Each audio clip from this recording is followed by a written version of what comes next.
નમસ્કાર. આજના આ ખાસ સેશનમાં તમારું સ્વાગત છે.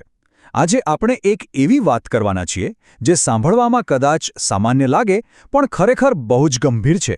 આપણે વાત કરીશું નાના બાળકોના ઉછેર અને નવી માતાઓ પર આવતા સામાજિક દબાણ વિશે. આ એક એવો વિષય છે જેની આપણા સમાજમાં બહુ જ ઓછી ચર્ચા થાય છે, પણ મારો વિશ્વાસ કરો, દરેક પરિવારે આ સમજવું જ જોઈએ. તો ચાલો આ એક બહુ જ સુંદર પણ એટલા જ ઊંડા વિચારથી શરૂઆત કરીએ. ખરેખર વિચારો તો ખરા, જન્મ માત્ર એક નાના બાળકનો નથી હોતો. હકીકતમાં જ્યારે બાળક જન્મે છે ને, ત્યારે તેની સાથે જ એક નવી માતાનો પણ જન્મ થાય છે. બધું જ નવું હોય છે એના માટે, અને દરેક ક્ષણે એક નવા પડકાર જેવી હોય છે.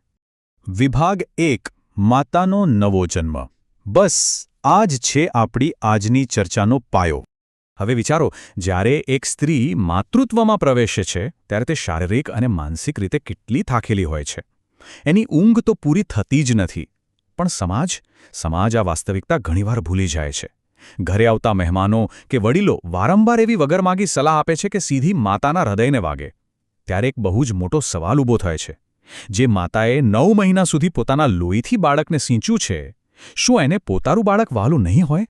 વિભાગ 2: 5 મિનિટ વિરુદ્ધ 24 કલાકનો આ મોટો વિરોધાભાસ. હવે વાસ્તવિકતા જુઓ. સગા સંબંધીઓ ઘરે આવે, બાળકને જુએ અને તરત જ કહેશે, અરે બાળક થોડું દુબળું છે, અથવા એનો રંગ થોડો શ્યામ છે. મતલબ વગરમાગી સલાહ આપવાનું ચાલુ.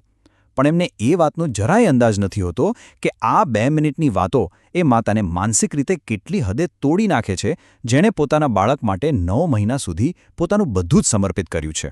અહીં સૌથી અગત્યની વાત એ છે કે મુલાકાતીઓ તો માત્ર 5 મિનિટ માટે આવે છે. બાળકને રમાડે, થોડી ટીકા કરે અને જતા રહે. પણ પેલી માતા, એ માતા છે જે બાળક સાથે આખો દિવસ એટલે કે પૂરા 24 કલાક જીવે છે. 1 સેકન્ડ માટે પણ એ બાળકથી દૂર નથી હોતી. એટલે માતાના આ મહત્વ અને એના બલિદાનને આપણે ક્યારેય બિલકુલ અવગણી ના શકીએ. વિભાગ 3: મુખ્ય સંઘર્ષ એટલે કે સૂતું બાળક. જુઓ, આ છે બાળ ઉછેરનો સૌથી મોટો અને સુવર્ણ નિયમ. ક્યારે પણ સૂતેલા બાળકને જગાડશો નહીં.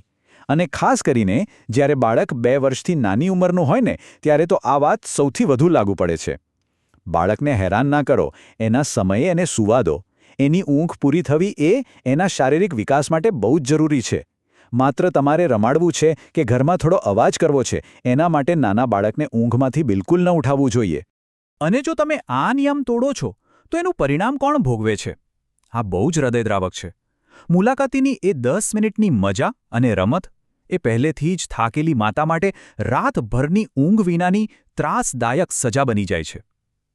કોઈની 10 મિનિટની રમત માતા માટે આખી રાતનો ઉજાગરો અને મુશ્કેલાત ઊભી કરી દે છે. થાય છે એવું કે જ્યારે બાળકની ઊંઘ ખોરવાય ને, ત્યારે તે એકદમ ચીડચીડું થઈ જાય છે, જેને આપણે ઇન્ફન્ટ ઇરિટેબિલિટી કહીએ છીએ. ઊંઘ પૂરી ન થવાને કારણે બાળક સતત રડે, અકળાય. અને આ બધું કોણે સહન કરવાનું? પેલા મહેમાનોએ? ના, એ તો ક્યારના જતા રહ્યા છે. આ બધું જ એ માતાએ વેઠવું પડે છે, જે આખી રાત જાગીને પેલા રડતા બાળકને શાંત કરવાનો પ્રયાસ કરે છે. વિભાગ 4: સલાહ નહીં, માત્ર સહકાર. તો હવે આપણે ઉકેલ તરફ નજર કરીએ. સમાજે અને પરિવારે પોતાનો અભિગમ બદલવાની બહુ જ જરૂર છે. આ થોડા વ્યવહારુ પગલાં છે, જે આપણે બધાએ લેવા જોઈએ. પહેલું, માતાની મમતા પર ક્યારેય શંકા ન કરો.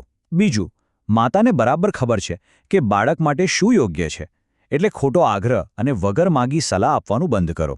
ત્રીજું અને સૌથી અગત્યનું, સૂતેલા બાળકને ક્યારેય પરેશાન ન કરો. અને છેલ્લે, માતાની ટીકા કરવાને બદલે તેને ભાવનાત્મક ટેકો અને પ્રેમ આપો. એની શક્તિ બનો.